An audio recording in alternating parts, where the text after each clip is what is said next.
ఓం నమః శివాయ. ఓం నమో నారాయణాయ. ఓం శ్రీ స్వర్ణాకర్షణ కాళభైరవాయ నమో నమః. ఓం నరదిష్టి నివారణ కాళభైరవాయ నమో నమః. ఓం సూర్య అరిష్టేతు సంప్రాప్తే సూర్య పూజాంచ కారయేత్. సూర్యధ్యానం ప్రవక్ష్యామి ఆత్మదోషపీడోప ఉపశాంతయే. హరి ఓం. మా ఛానల్కి స్వాగతం. చూస్తున్న వీక్షకులకు ప్రేక్షకులకు ప్రియ కాళభైరవ భగవద్బంధులకి స్వాగతం పలుకుతూ మమ్మల్ని ఎంతగానో ఆదరిస్తూ ఉండబడినటువంటి ప్రియ సోదరీమణులకు సనాతన ధర్మ వీక్షకులకు ప్రేక్షకులు సంరక్షకులు అందరిపైనను సూర్యభగవానుడి యొక్క ఆశీస్సులు ఉండాలని కోరుకున్నాం. సూర్యభగవానుడు 15వ తారీఖు జనవరి నెల 2024 నుండి 13/2/2024 వరకు నూతన ఆంగ్ల సంవత్సరంలో మకర సంక్రాంతి పండగ సందర్భంగా మకర రాశిలో ఏడాది తర్వాత సంచారం చేయనప్పుడు ఎలాంటి ఫలితాలు ఉంటాయో సవివరంగా సంపూర్ణంగా తెలుసుకుందాం. మిథున రాశి వారికి అష్టమ స్థానంలో ఆయుస్థానంలో మకర రాశిలో ఏడాది తర్వాత సూర్యభగవానుడు సంచారం చేయడం వలన వృత్తులలో ఉద్యోగాల్లో వ్యాపారాల్లో స్వల్పమైనటువంటి ఇబ్బందులు ఉండేటువంటి అవకాశాలు ఉంటున్నాయి. కనుక దూర వాయు జల ప్రయాణాలు చేసేటప్పుడు ఆచితూచి నిర్ణయాలు తీసుకోవడం, మీ జన్మ నక్షత్రం రోజున పూర్ణిమ అమావాస్య తిథులందు ఆవేశంగా లేకుండా ఆధ్యాత్మికమైన తీర్థయాత్ర కార్యక్రమంలో మీరు పాల్గొనగలిగినట్లయితే అనేక రకాల సమస్యలను తొలగించుకునే ప్రయత్నం అవుతుంది. అదే కాకుండా వృత్తులలో ఉద్యోగాల్లో వ్యాపారంలో స్వల్పమైన ఆటంకాలు ఉండినను ఇది తాత్కాలికమే అని చెప్పి మీరు గుర్తుపెట్టుకోగలిగినట్లయితే ఇలాంటి కాల సమయంలో జ్ఞానంగా ఉండడం, ఆధ్యాత్మిక చింతన ఉండడం, సూర్య నమస్కారాలు సూర్యారాధన చేయడం వలన అనేక రకాల సమస్యలను అనారోగ్య సమస్యలను కూడా పారదోలే ప్రయత్నం చేసుకోండి. కర్కాటక రాశి వారికి ఏడాది తర్వాత రవి భగవానుడు మకర రాశిలో శత్రుస్థానంలో సంచారం చేయడం వలన ప్రేమికుల మధ్య సయోధ్య కుదరకపోవడం, భార్యాభర్తల మధ్య విభేదాలు ఉండడం, కొత్తమైన పనులు ప్రారంభించాలి అనే కాల సమయంలో ఇటు ప్రభుత్వం నుంచి ఇటు ఇంట్లో నుంచి బ్యాంకుల దగ్గర నుంచి సకాలంలో ధనం అందకపోయే పరిస్థితి చాలా అధికంగా ఉంటుంది. కనుక ఇది ప్రయోగాలకు పరీక్షించుకోవడాలకు ఇది సరైన సమయం కాదు. ఇలాంటి కాల సమయంలో ఉండబడినటువంటి వాటితోనే కాలం గడపడం ఉత్తమోత్తమం.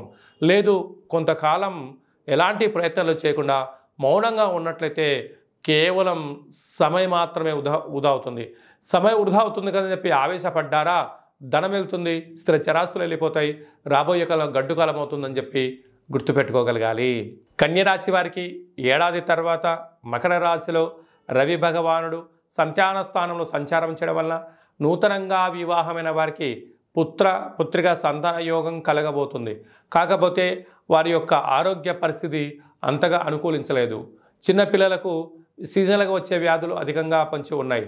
ఫుడ్ విషయంలో కానీ నీటి విషయంలో కానీ వాతావరణ విషయంలో ఎన్నో జాగ్రత్తలు వహించి తీరాలి. లేకపోతే వారు నిత్యము రోగాలతో బాధపడము, మీరు ఇబ్బంది పడము, నిత్యము హాస్పిటల్ చుట్టూ ఔషధ సేవనాలు పొంచి ఉన్నాయి. తస్మాత్ జాగ్రత్త. వృశ్చిక రాశి వారికి మకర రాశిలో రవి తృతీయ స్థానంలో ఏడాది తర్వాత సంచారం చేయడం వలన ఒకవైపు అర్ధాష్టమ శని పొంచి ఉండడము, తృతీయంలో రవి శత్రుస్థానంలో ఉండడం వలన తల్లిదండ్రులతో అన్నదమ్ములతో అక్కా చెల్లెలతో పార్ట్నర్షిప్ వ్యవహార కార్యక్రమాలలో సమాజంలో ప్రతి ఒక్క వ్యక్తులతో మీరు ఎంత గౌరవాన్ని ఇచ్చి పుచ్చుకోగలగాలి.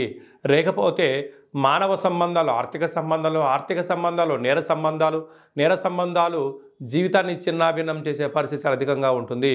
కనుక ఇలాంటి కాల సమయంలో మౌనం, ధ్యానం, ఓర్పు, నేర్పు అవసరం అని చెప్పి గుర్తుపెట్టుకోగలగాలి. అప్పుడే రాబోయే కాలం మంచి కాలము, లేకపోతే ఉండబడిన కాలము గడ్డు కాలము, రాబోయే కాలం ఇబ్బంది కాలం అని చెప్పి గమనించాలి. తస్మాత్ జాగ్రత్త. ధనుసు రాశి వారికి ఏడాది తర్వాత మకర రాశిలో రవి భగవానుడు ధనవాకు కుటుంబ స్థానంలో సంచారం చేయడం వలన ధనపరమైన చిక్కులు పొంచి ఉన్నాయి. అప్పులు ఇచ్చారా తిరిగి రావు, తెచ్చుకున్నారా తిరిగి ఇవ్వలేరు. స్థిరాస్తులపైన చరాస్తులపైన కొందరు కన్నీసి ఉంటారు. మిమ్మల్ని రాంగ్ వే కానీ రాంగ్ ట్రాక్ ఎక్కించే ప్రయత్నం చేయడం కానీ, వృత్తులలో ఉద్యోగాల్లో వ్యాపారంలో శత్రువులు పొంచి ఉన్నారు. కష్టపడి పనిచేస్తూ మీరు మెట్టు ఎదుగుతూ ఉన్నతమైన శిఖరాగ్రస్థాయికి ఎదగాలని మీరు ప్రయత్నం చేస్తూ ఉంటే అక్కడి నుంచి మిమ్మల్ని ఎలా దిగజార్చాలి అని చెప్పి కొందరు పని కట్టుకొని తిరుగుతూ ఉంటారు. ఎక్కువ శాతంగా ధనుసు రాశి వారికి శత్రువులు ఎక్కడో ఉండరు. నీ చుట్టుపక్కల ఉండబడిన వారు నీ ఇంట్లో వాళ్ళే నీకు భద్రశత్రువులు అని చెప్పి గమనించాలి. ఇలాంటి కాల సమయంలోనే ఓర్పు, నేర్పు, ఆధ్యాత్మికత, మౌనము, భగవంతుడి దగ్గర మీరు ఉండడం వలన బలవంతుడు మిమ్మల్ని ఏం చేయలేడు అనేటువంటిది మీరు బాగా గుర్తుపెట్టుకోవాలి సుమా. మకర రాశి వారికి ఏడాది తర్వాత మకర రాశిలోనే ఆరోగ్యకారకుడు సూర్యభగవానుడు సంచారం చేయడం వలన, రాశిలోనే సూర్యుడు ఉండడం వలన చిన్న చిన్న విషయాలకు ఆందోళన, ఏదైనా ఒక పనులు చెయ్యాలి అని ప్రారంభించాలని మీరు ఒకటే అనుకుంటే కాలం ఒకటి సమాధానం చెప్పడం, ఆరోగ్యపైన దృష్టి సాధించకపోవడం, సకాలంలో నిద్రపోకపోవడం, సకాలంలో తగు వ్యాయామం చేయకపోవడం వలన దీర్ఘకాలిక వ్యాధులు పొంచి ఉండుతున్నాయి. కనుక ప్రధానంగా కంటి సమస్యలు, చర్మ సమస్యలు, అంతర్గతమైనటువంటి ఆరోగ్య సమస్యలు పొంచి ఉంటున్నాయి. కనుక ఇలాంటి కాల సమయంలో ఆవేశాలకు దూరంగా ఉండడం, మౌనంగా ఉండడం, ఆరోగ్యమైన దృష్టి సాధించడం, సకాలంలో సాత్వికమైన ఆహారాన్ని భోజనం చేయడం వలన ఆరోగ్యాన్ని కాపాడుకునే ప్రయత్నం చేయండి. అంతా మీకు మంచే కలుగుతుంది. కుంభరాశి వారికి ఏడాది తర్వాత సూర్యభగవానుడు మకర రాశిలో వ్యయంలో సంచారం చేయడం వలన, అనగా ఒకవైపు ఏలనాటి శని సంచార స్థితిలో ఉంటూ వ్యయంలో రవి శత్రుస్థానంలో ఉండడం వల్ల ఇది కొద్దిపాటి గడ్డు కాలంగా భావించగలగాలి. మీరు యొక్క సంపాదించిన ధనాన్ని ఔషధ సేవనం కోసం కానీ, వాహనాల మరమ్మత్తు కోసం కానీ, గృహ భవన నిర్మాణ కార్యక్రమాల్లో వాటిని చేయించాలని మీరు ప్రారంభిస్తారు. ఒక్క 10 రూపాయలతో అయిపోతుందంటే అది 90 రూపాయల దాకా ఖర్చు అయ్యే పరిస్థితి ఉంటుంది. కనుక అధిక ఖర్చులు పొంచి ఉన్నాయి. కనుక మీకు సలహాలు ఇచ్చేటువంటి వాళ్ళైనా ఇంకోరైనా మిమ్మల్ని అధికమైన ధనాన్ని ఎలా మీ దగ్గర తినేసేయాలి, ఎలా డబ్బులు అప్పడంగా కొట్టేయాలని ఎదురు చూస్తున్నారు. కనుక గృహాలు, భవనాలు, నిర్మాణాలు, కార్యక్రమాలు వంటివి కొంతకాలం వాయిదా వేసుకుని ఉత్తమోత్తమము. లేకపోతే ధనం, సమయం రెండు వృధా అవ్వడమే కాకుండా దీర్ఘకాలికమైన షుగర్, థైరాయిడ్, మలేరియా లాంటి, పెరాలసిస్ లాంటి, బ్రెయిన్ స్ట్రోక్ లాంటి వ్యాధులు పొంచి ఉన్నాయి. వాహన ప్రమాదాలు పొంచి ఉన్నాయి. తస్మాత్ జాగ్రత్త. మీనరాశి వారికి ఏడాది తర్వాత మకర రాశిలో రవి భగవానుడు లాభస్థానంలో సంచారము చేయడం వలన వృత్తులలో, ఉద్యోగాల్లో, వ్యాపారాలలో కష్టే ఫలి అనగా మీ కష్టం మీకు బాగా తెలుసు. కష్టాన్ని తగిలిన ఫలితం రాబోతుంది. కానీ ఆ ఫలితాన్ని మీకు రాకముందే పై అధికారులు, సహోద్యోగస్తులు, బంధువులను, మిత్రులను, స్నేహితులను మీ దగ్గర చేరి మీకు లేనిపోని 4 మాటలు చెప్పి మీరు అంతటి వాళ్ళు ఇంతటి వాళ్ళని చెప్పి ఆ ధనాన్ని తీసుకొని వెళ్ళి ఆ యొక్క కష్ట ఫలితం మీకు చెందకుండా అప్పు రూపేణ తీసుకొని వెళ్ళడం, తిరిగి ఇవ్వకపోవడం, వారే మీకు శత్రులు అవడం జరుగుతుంటుంది. కనుక దయచేసి బంధువులని, మిత్రులని, సన్నిహితులని అప్పులు ఇచ్చారా తిరిగి రావు. కనుక ఏదైనాను కూడా క్లుప్తంగా, గుప్తంగా మీరు ఎంత సంపాదించినా, స్థిర చరాస్తులు సంపాదించినా ఇది బయటికి వెల్లడించేటువంటి సమయం కాదు. వెల్లడించారా ధనం, సమయం రెండు వృధా అవ్వడమే కాకుండా మిమ్మల్ని అప్పుల పాలు చేయడానికి అనేక మంది శత్రువులు పొంచి ఉన్నారు. ఒకవైపు ఏలనాటి శని కూడా ఉంది. కనుక మౌనం, ధ్యానం, సత్ప్రవర్తన, గుప్తంగా ఉండడం, పిడికిలి మూసి ఉన్నంతవరకు దీని యొక్క బలం అని చెప్పి పెద్దవాళ్ళు చెప్తూ ఉంటారు. మీకు గుట్టుగా ఉండే కాలం ఇది మంచిది. రహస్యమైన చర్చలకు ఇది సరైన సమయం కాదు అని చెప్పి గమనించాలి. మకర రాశి వారికి ఏడాది తర్వాత సూర్యభగవానుడు వ్యయంలో సంచారం చేయనప్పుడు ఎలాంటి ఫలితాలు ఉంటాయో సవివరంగా, సంపూర్ణంగా తెలుసుకుందాం. మకర రాశిలో ఏ నక్షత్రాలు వస్తాయనగా ఉత్తరాషాఢ నక్షత్రంలోని 2, 3, 4 పాదాలు, శ్రవణ నక్షత్రంలోని 4 పాదాలు, ధనిష్టా నక్షత్రంలోని 1, 2 పాదములను కలిపితే మకర రాశి అవుతుంది. మకర రాశి అధిపతి శనైశ్వర స్వామి వారు.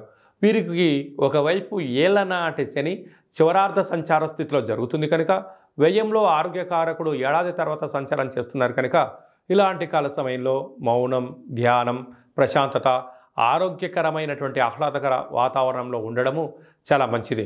కనుక దూరవాయు జల ప్రయాణం చేసేటప్పుడు ఎన్నో జాగ్రత్తలు కూడా గుర్తుపెట్టుకోగలగాలి. దయచేసి యంత్రాలతో, ఆయుధాలతో మీరు ప్రయోగాలు చేయొద్దు. మీ జన్మ నక్షత్రం రోజున పూర్ణిమ, అమావాస్య తిథులు యందు ముఖ్యమైనటువంటి పనులు వాయిదా వేసుకోవడం, అప్పులు ఇచ్చి పుచ్చుకోవడం లాంటివి వాయిదా వేసుకోగలిగితే బాగుంటుంది. లేకపోతే మీ సంపాదించిన ధనలో కొద్దిపాటి వ్యయానికి అనగా అనారోగ్యానికి ఖర్చు పెట్టే పరిస్థితి పొంచి ఉంది. తస్మాత్ జాగ్రత్త. ప్రధానంగా డాక్టర్లు, వ్యవసాయ సోదరీమణులు, నీటి ఆధారిత ఉత్పత్తులైన చేపల ఉత్పత్తుల వ్యాపార కార్యక్రమాలు, గృహ భవన నిర్మాణ కార్యక్రమాలు, సాఫ్ట్వేర్ ఉద్యోగస్తులు జాగ్రత్తగా ఉంటూ ఆరోగ్యాన్ని కాపాడుకునే కనీస మానవ ప్రయత్నం చేయండి. కుంభరాశి వారికి సూర్య భగవానుడు ధనుసు రాశిలో లాభస్థానంలో ఏడాది తర్వాత సంచారం చేయనప్పుడు ఎలాంటి ఫలితాలు ఉంటాయో ఈ వీడియోలో సవివరంగా సంపూర్ణంగా తెలుసుకుందాం. కుంభరాశిలో ఏ నక్షత్రాలు వస్తాయి అనగా ధనిష్టా నక్షత్రంలోని 3వ పాదం, 4వ పాదం, శతభిష నక్షత్రంలోని 4 పాదాలు, పూర్వాభాద్ర నక్షత్రంలోని 1, 2, 3 పాదములను కలిపితే కుంభరాశి అవడం జరుగుతుంది. కుంభరాశి యొక్క అధిపతి శనైశ్వర స్వామి వారు. వీరికి ఏడాది తర్వాత లాభస్థానంలో రవి సంచారం చేయడం వలన వృత్తులలో, ఉద్యోగాల్లో, వ్యాపారాల్లో అనంతమైన మీ యొక్క ఆలోచనకు కష్టపడే గుణం మీ దగ్గర ఉండడం వలన, అనంతమైనటువంటి విశ్వంతో మీరు కనెక్టివిటీ అవ్వడం వలన, ధర్మంగా, న్యాయంగా, ఆధ్యాత్మికంగా ఉండడం వలన పట్టిందల్లా బంగారం అవడం, వృత్తులలో, వ్యాపారంలో అనంతమైన సంపద మీకు కేంద్ర బిందువు కాబోతున్నారు. కనుక ఇలాంటి కాల సమయంలో ఓర్పు, నేర్పు, సహనం, గౌరవాన్ని ఇవ్వడం, గౌరవాన్ని పుచ్చుకోవడం వల్ల స్థిర చరాస్తులు మీ సొంతం కాబోతున్నాయి. సాఫ్ట్వేర్ ఉద్యోగస్తులు, వ్యవసాయ సోదరులు, స్వయం వృత్తులు, చిరు వ్యాపారస్తులకు అనేక రకాలమైనటువంటి లాభం పొంచి ఉంది. కనుక దీపం ఉండగానే ఇల్లు చక్కబెట్టుకోండి. ఒకవైపు ఏలనాటి శని ఉండినను మీరు ధర్మబద్ధంగా ఉండడం వల్ల, న్యాయంగా ఉండడం వల్ల మీ జీవితం చాలా యోగదాయకం, అపార సంపన్న కుబేరులు కాబోతున్నారు. కనుక జాగ్రత్తగా సద్వినియోగపరచుకోండి ధనాన్ని, సమయాన్ని, బంధుత్వాన్ని.